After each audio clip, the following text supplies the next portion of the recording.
अस्सलाम वालेकुम स्टूडेंट्स, आप देख रहे हैं economic stability forum channel. Today our topic is on production possibility frontier. CA economics PRC3 की हमने ये सीरीज़ स्टार्ट की हुई है। आप प्ले लिस्ट में इसको देख सकते हैं। ठीक है, लेट्स स्टार्ट के प्रोडक्शन पॉसिबिलिटी फ्रंटियर क्या होता है, इसकी एजम्पशंस क्या क्या हैं, इसको हम टेबल और डायग्राम से एक्सप्लेन करने की कोशिश करेंगे। उसमें जो की कंसेप्ट यूज़ होते हैं उनको हम देखेंगे कि क्या होते हैं। प्रोडक्शन पॉसिबिलिटी फ्रंटियर क्या है? एक इकोनॉमी में हम जो है ये अज्यूम करते हैं कि हम जो रिसोर्सेज हैं वो फुली यूटिलाइज करें।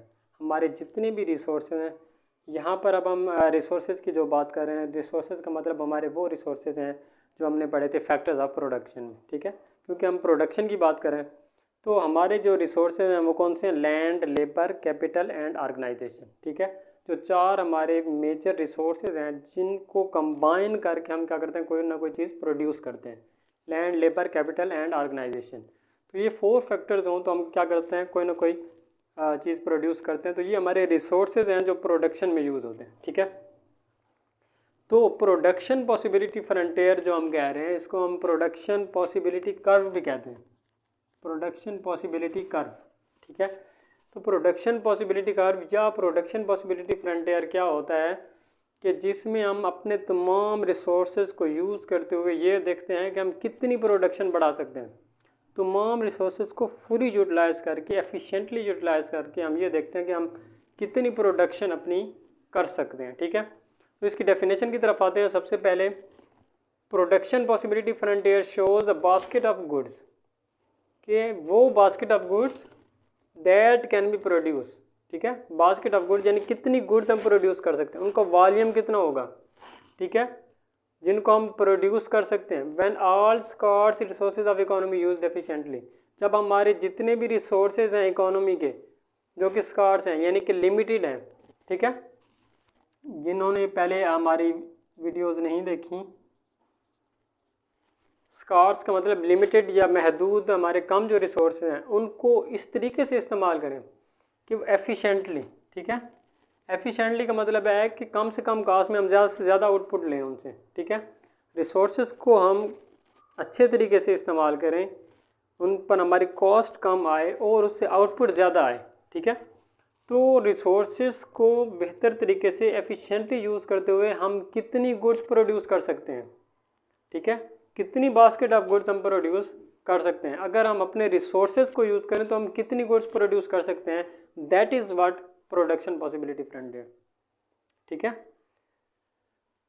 या इसको हम प्रोडक्शन पॉसिबिलिटी कर्व भी कहते हैं, क्योंकि हम इसको आगे कर्व से जो इसका कर्व है इससे हम इसको जो है क्या करेंगे, एक्सप्लेन करने की कोशिश करेंगे कर्व की मदद से।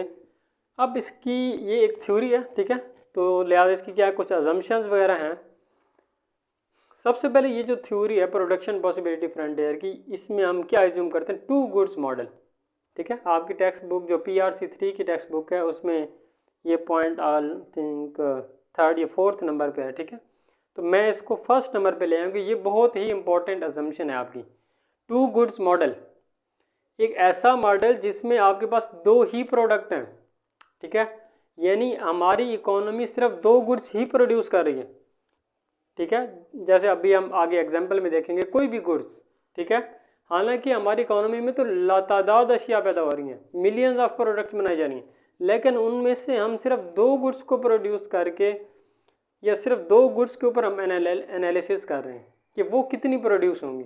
ठीक है, एफिशिएंट यूज़ ऑफ रिसोर्सेज, वो 2 गुड्स जो हमने प्रोड्यूस करनी है। ठीक है, कुछ भी लेज या जूस हो सकता है। ठीक है, उनको प्रोड्यूस करने के लिए हमारे जो रिसोर्सेज हैं उनको हमने एफिशिएंट यूज़ करना है। जो हमारे रिसोर्सेज हैं उनको हमने अच्छी तरीके से इस्तेमाल करना है। वो जो 2 गुड्स हैं उनको प्रोड्यूस करने के लिए हमने उन रिसोर्सेज को अच्छे तरीके से यूज़ करना है कि हमारी कॉस्ट कम से कम हो और आउटपुट ज़्यादा से ज़्यादा हो। हमारी 2 गुड्स की जो पैदावार है या जो प्रोडक्शन है या जो आउटपुट है वो ज़्यादा हो। Full employment. जो हमारे रिसोर्सेज हैं, रिसोर्सेज हमने कौन कौन से कहा, land, labour, capital and organisation. ठीक है, ये हमारे जो रिसोर्सेज हैं ये फुली यूटिलाइज्ड हो रहे हैं, ठीक है। कोई भी रिसोर्सेज आइडल नहीं है। फुल एम्प्लॉयमेंट का क्या मतलब है कि हमारा कोई भी रिसोर्स, लैंड, लेबर, कैपिटल, कोई भी रिसोर्स जो है हमारा वो आइडल नहीं पड़ा, वो बेकार नहीं पड़ा हुआ, बल्कि सारे के सारे रिसोर्सेज यूज हो रहे हैं, ठीक है। इनपुट रिसोर्सेज आर फिक्स्ड, तो ये जो हमारे रिसोर्सेज हैं ये फिक्स हैं, ठीक है। इनकी जो क्वांटिटी है वो ना ही इंक्रीज होती है ना ही क्या होती है, डिक्रीज होती है। लैंड ना इंक्रीज होगी ना ही ड्यूरिंग आवर एनालिसिस, ठीक है। ये जो अजम्पशन हम बना रहे हैं, जो हम आगे एनालिसिस करने लगे, उस एनालिसिस के दौरान हम ये एज्यूम कर रहे हैं, इनको एज्यूम करते हुए आगे हम क्या करेंगे, कुछ एनालिसिस करेंगे कि प्रोडक्शन पॉसिबिलिटी फ्रंटियर क्या होता है, ठीक है। तो वो input resources during our analysis क्या हैं, वो फिक्स हैं, वो चेंज नहीं हो रहे। Constant state of technology, technology क्या है, जैसे कोई मशीनरी है या कोई कोई भी टेक्नोलॉजी है, ठीक है। उसमें मार्केटिंग के हवाले से भी हो सकती है, या सेल्स के हवाले से हो सकती है, या प्रोडक्ट को बनाने के हवाले से कोई टेक्नोलॉजी हो सकती है, ठीक है। तो वो जो टेक्नोलॉजी है उसमें कोई इनोवेशन नहीं आएगा, ठीक है। वो जो टेक्नोलॉजी पहले हम यूज़ कर रहे थे वही सेम टेक्नोलॉजी होगी। ड्यूरिंग आवर एनालिसिस हमारी जो टेक्नोलॉजी है वो ना ही इम्प्रूव करेगी ना ही जो है वो डिक्रीज़ करेगी, ठीक है। तो टेक्नोलॉजी हमारी क्या रहेगी, सेम रहेगी। ये नहीं हो सकता कि हमारी टेक्नोलॉजी बढ़ जाए, कोई अच्छी मशीनरी हम खरीद लें तो उससे हमारी प्रोडक्शन बहुत ज़्यादा बढ़ जाए, नो। टेक्नोलॉजी हमारी क्या रहेगी, कांस्टेंट रहेगी। ओके, अब हम आते हैं एनालिसिस की तरफ कि हमारा एनालिसिस क्या है प्रोडक्शन पॉसिबिलिटी फ्रंटियर को मज़ीद अंडरस्टैंड करने के लिए कि ये क्या होता है। इससे पहले हम अपॉर्चुनिटी कॉस्ट का भी कंसेप्ट पढ़ चुके हैं। अगर आपको याद हो, अपॉर्चुनिटी कॉस्ट मैंने क्या कहा था कि कोई एक बी, दो प्रोडक्ट्स हैं ए और बी, अगर आप बी प्रोडक्ट प्रोड्यूस करना चाहते हैं तो ए के कितने यूनिट्स फोरगो करके आपको बी प्रोडक्ट आप प्रोड्यूस कर रहे हैं, ठीक है। तो यहाँ पर अपॉर्चुनिटी कास्ट का कंसेप्ट यूज़ होगा। जिन्होंने अपॉर्चुनिटी कास्ट, जिनको नहीं पता वो मेरी लास्ट जो वीडियोस हैं उनमें अपॉर्चुनिटी कास्ट देखें, ठीक है। तो अपॉर्चुनिटी कास्ट क्या होती है कि जब हम कोई एक न्यू, ठीक है, यहाँ से भी आपको समझ में आ जाएगा, आइडिया हो जाएगा इसका, कि जब हम किसी एक प्रोडक्ट के कुछ यूनिट्स फॉरगो करके उसके रिसोर्सेज दूसरे प्रोडक्ट पे लगाते हैं और उसको प्रोड्यूस करते हैं, तो इसकी अपॉर्चुनिटी कास्ट होगी इन टर्म्स ऑफ ए, ठीक है। तो इसी को अभी अगर आपको ये समझ में नहीं है तो यहाँ से मज़ीद आपको क्लियर हो जाएगा अपॉर्चुनिटी कास्ट क्या होती है, ठीक है। और प्रोडक्शन पॉसिबिलिटी फ्रंटियर हमने किस तरीके से फाइंड करना है वो हम इस टेबल की मदद से समझेंगे और इसको एनालाइज करेंगे। सबसे पहले हमने क्या लिया, पहले कॉलम में A B C D E, ये हमारे डिफरेंट कम्बिनेशन हैं। यानी कि हमने कहा था कि ये 2 गुड्स मॉडल है जिसमें 2 अशिया हम ले रहे हैं, तो ये 2 अशिया के डिफरेंट कम्बिनेशन है। यहाँ पे अब 2 अशिया हमने कौन से लिए, एक गन्स, दूसरा हमने क्या लिया, ब्रेड। गन्स और ब्रेड, ये 2 प्रोडक्ट्स हमने लिए हैं और हम ये देख रहे हैं कि इकोनॉमी में कितनी गन्स प्रोड्यूस हो रही हैं, कितनी ब्रेड्स प्रोड्यूस हो रही हैं। अगर हम सारे के सारे रिसोर्सेज फुली यूटिलाइज करें, सारे रिसोर्सेज इस्तेमाल करें, कोई आइडल रिसोर्सेज ना हो, एफिशिएंटली उनका यूज़ करें। पहला ऑप्शन है हमारे पास ए ऑप्शन में, अच्छा गन्स को हमने 10,000 में लिया है, ब्रेड को हमने 100,000 पाउंड में लिया है, ठीक है। तो जो हमारा कम्बिनेशन ए है, ए कम्बिनेशन में हमारे पास कितने 1000 गन्स हैं, 0, ठीक है। यानी इकोनॉमी गन्स ए कम्बिनेशन में गन्स कुछ भी प्रोड्यूस नहीं कर रही, जबकि बी ऑप्शन, ए ऑप्शन में ब्रेड्स जो हैं वो कितने हैं, 100, यानी कि 100 ऑफ 100,000 ब्रेड हम क्या कर रहे हैं, प्रोड्यूस कर रहे हैं। तो ये हमारा ऑप्शन क्या है, ए। अब हम आते हैं ए से बी की तरफ, यानी कि हम गन्स बढ़ा देते हैं 10,000, 0 से 1 की तरफ आते हैं, ठीक है। यहाँ पर अगर मैं 1000 को मैं अगर एक्सप्लेन नहीं करता, मैं जस्ट इन फिगर्स को ही आउट कर लेता हूँ, ठीक है। इन फिगर्स को ही मैं नोट करता हूँ, 1000 आप अपने समझने के लिए इनको जहन में रखिएगा, ठीक है। तो अगर मैं एक गन और प्रोड्यूस करना चाहता हूँ, अब मैं एक को एक ही ले रहा हूँ, 1000 या 10,000 नहीं ले रहा, ठीक है। अगर मैं एक गन और प्रोड्यूस करना चाहता हूँ तो मुझे ब्रेड्स क्या करने पड़ेंगे, सेक्रीफाइस करने पड़ेंगे। कितने सेक्रीफाइस करने पड़ेंगे, 10। 100 से मैं किस पर आ गया, 90 पे आ गया। यानी एक गन और प्रोड्यूस करने के लिए 10 ब्रेड्स मुझे क्या करने पड़े, सेक्रीफाइस करने पड़े। फिर मैंने दूसरा और गन प्रोड्यूस करने के लिए मुझे मज़ीद कितना सेक्रीफाइस करना पड़ गया, 20 ब्रेड्स सेक्रीफाइस करने पड़े। ठीक है, तो पहले मेरी अपॉर्चुनिटी कास्ट कितनी थी गन्स प्रोड्यूस करने की, 10 ब्रेड्स। एक गन प्रोड्यूस करने के लिए मेरी अपॉर्चुनिटी कास्ट कितनी थी, 10 ब्रेड्स। ठीक है, फिर दूसरे गन प्रोड्यूस करने के लिए मेरी अपॉर्चुनिटी कास्ट बढ़ गई, यानी कि 20 हो गई।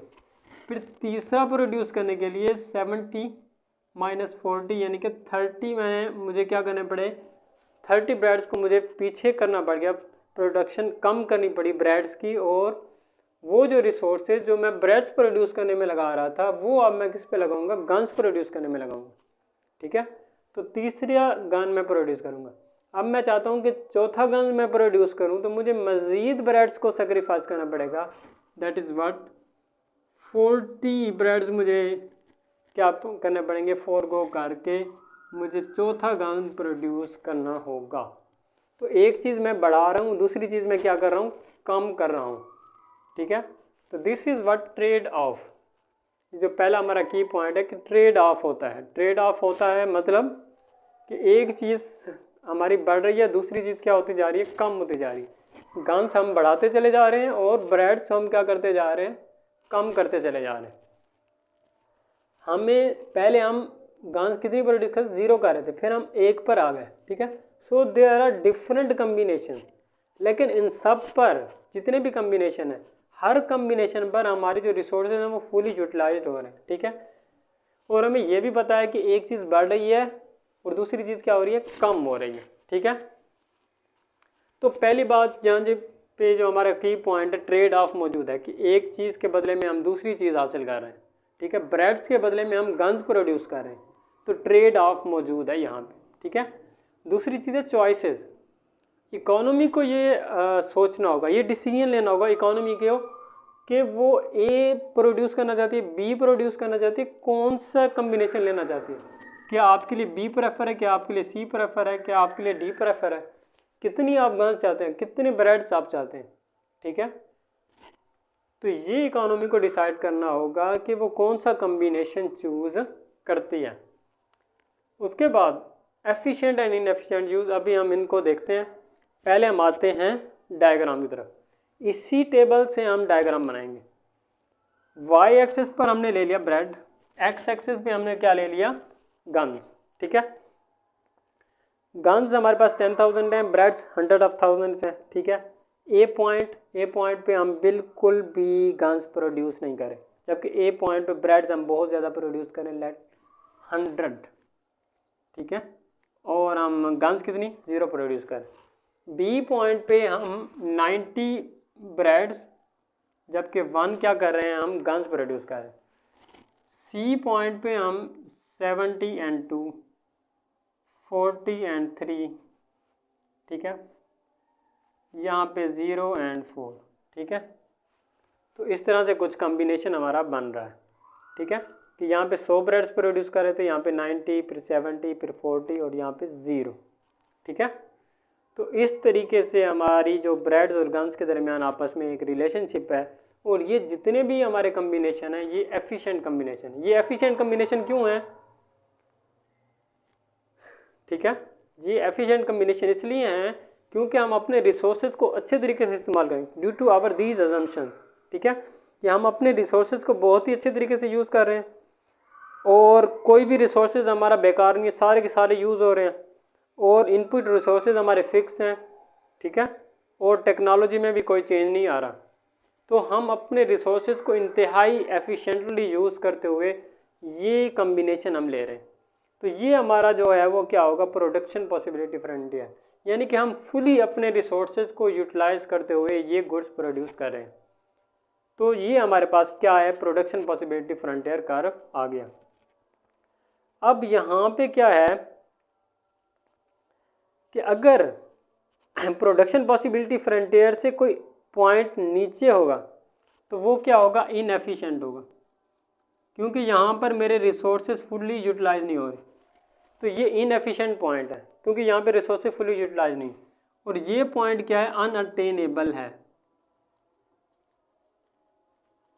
ये पॉइंट अनअटेनेबल क्यों है? क्योंकि मेरे इतने रिसोर्सेज नहीं है कि मैं इस पॉइंट को अप्रोच कर सकूं। इस पॉइंट को मैं अप्रोच नहीं कर सकता क्योंकि इस पॉइंट पर मेरी गन्स भी ज़्यादा होंगी और मेरी ब्रेड्स भी ज़्यादा होंगी, जबकि मेरे पास इतने रिसोर्सेज नहीं है कि मैं गन्स भी ज़्यादा प्रोड्यूस करूं, ब्रेड्स भी ज़्यादा प्रोड्यूस करूं। लिहाजा मुझे ट्रेड ऑफ करना पड़ जाता है ब्रेड्स और गन्स के दरमियान। उसके बाद एफिशिएंट एंड इनएफिशिएंट यूज़ हमने देख लिया कि ये क्या है, ये सारे एफिशिएंट पॉइंट हैं, ये क्या है, इनएफिशिएंट पॉइंट है। इसके बाद आ जाता है हमारे पास ग्रोथ। ठीक है, तो प्रोडक्शन पॉसिबिलिटी कर्व में ग्रोथ कैसे होती है? जब हमारी जो टेक्नोलॉजी है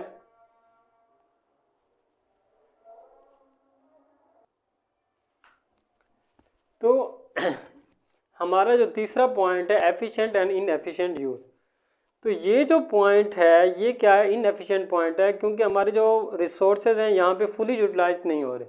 और यहाँ पर हमारे रिसोर्सेज क्या हैं, यहाँ पर तो हम पहुँच नहीं सकते क्योंकि हमारे इतने रिसोर्सेज नहीं है कि हम इस पॉइंट को ऑब्टेन कर सकें। जबकि ये जितने पॉइंट्स हैं ये सारे क्या हैं, एफिशिएंट पॉइंट्स हैं, क्योंकि हम अपने पूरे रिसोर्सेज यूज़ करके ये प्रोडक्शन कर सकते हैं, ये प्रोडक्शन पॉसिबल हैं। इसलिए हम इसको क्या कहते हैं, प्रोडक्शन पॉसिबिलिटी फ्रंटियर, कि अपने पूरे रिसोर्सेज को यूटिलाइज करके हम कौन कौन से कम्बिनेशन प्रोड्यूस कर सकते हैं। इसके बाद जो नेक्स्ट पॉइंट है ग्रोथ। ग्रोथ कैसे हो सकती है? जैसे हमने अजम्पशन दी थी कि कांस्टेंट स्टेट ऑफ टेक्नोलॉजी है, कि हमारी जो टेक्नोलॉजी है वो क्या है, कांस्टेंट है, वो फिक्स है। ठीक है, तो अब फिक्स टेक्नोलॉजी, ठीक है, तो अगर हम इस अजम्पशन को थोड़ा रिलैक्स करते हैं तो फिर हमारी ग्रोथ मुमकिन हो सकती है। ठीक है, वो किस तरीके से कि अगर हमारी टेक्नोलॉजी बेहतर हो जाती है, या जैसे हमने कहा कि हमारे इनपुट रिसोर्सेज फिक्स हैं, अगर हमारे पास और रिसोर्सेज आ जाते हैं, हमारे रिसोर्सेज किसी वजह से बढ़ जाते हैं, या हमारी इनोवेशन की वजह से टेक्नोलॉजी हमारी बेहतर हो जाती है, तो फिर हमारा जो प्रोडक्शन पॉसिबिलिटी कर्व है वो क्या हो जाएगा, ऊपर की तरफ शिफ्ट हो जाएगा। यानी कि अब हमारी जो प्रोडक्शन कम्बिनेशन है, प्रोडक्शन पॉसिबिलिटी है, वो अब ज़्यादा हो गई है क्योंकि हमारे पास अच्छी टेक्नोलॉजी आ गई है, या हमारे पास रिसोर्सेज जैसे अगर हम मिसाल के तौर पर ऑयल के ज़खायर मिल जाते हैं न्यू, ठीक है, या इसी तरीके से जो हमारे डिफरेंट गैस के या कोई और हमारे जो रिसोर्सेज हैं उनमें इजाफा हो जाता है किसी भी वजह से, सम ऑफ द नेचुरल रीजंस और सम ऑफ द अदर रीजंस, अगर हमारे रिसोर्सेज में इजाफा हो जाता है या हमारी टेक्नोलॉजी में बेहतरी आ जाती है, रिसर्च एंड डेवलपमेंट पे हम तवज्जो दे देते हैं, हमारी टेक्नोलॉजी बेहतर हो जाती है, हमारी मशीनरी ज़्यादा अच्छी आ जाती है, तो उससे हमारी जो प्रोडक्शन पॉसिबिलिटी है वो क्या हो जाएगी, बढ़ जाएगी, और उसके जो कम्बिनेशन है वो फिर नेक्स्ट पॉइंट पे होंगे। इस तरह हम क्या कर सकते हैं, ग्रोथ हमारी मुमकिन हो सकती है। उसके बाद है इंक्रीजिंग अपॉर्चुनिटी कॉस्ट। जैसे हमने देखा कि हम जैसे जैसे ये प्रोडक्शन इसकी बढ़ाते जा रहे हैं तो इसकी अपॉर्चुनिटी कास्ट, इसको प्रोड्यूस करने की गन्स को प्रोड्यूस करने की जो हमारी अपॉर्चुनिटी कास्ट है वो क्या होती चलती, बढ़ती चली जाती है। क्योंकि हमने जब पहला गन्स प्रोड्यूस करने की कोशिश की तो हमने 10 ब्रेड्स को फोरगो किया, दूसरे ब्रेड के ऊपर 24 गो किया, तीसरे ब्रेड पे 34 गो किया, 4 पर 40 हमने ब्रेड्स को फोरगो किया। तो इसका मतलब है कि किसी भी प्रोडक्ट को मज़ीद प्रोड्यूस करने के लिए उसकी जो अपॉर्चुनिटी कास्ट होती है वो क्या होती है, हमेशा इंक्रीज़ होती है। So this is the our case कि ये सारा टॉपिक प्रोडक्शन पॉसिबिलिटी फ्रंटियर या प्रोडक्शन पॉसिबिलिटी कर्व। उम्मीद है कि आपको अच्छा तरीके से समझ में आ गया होगा।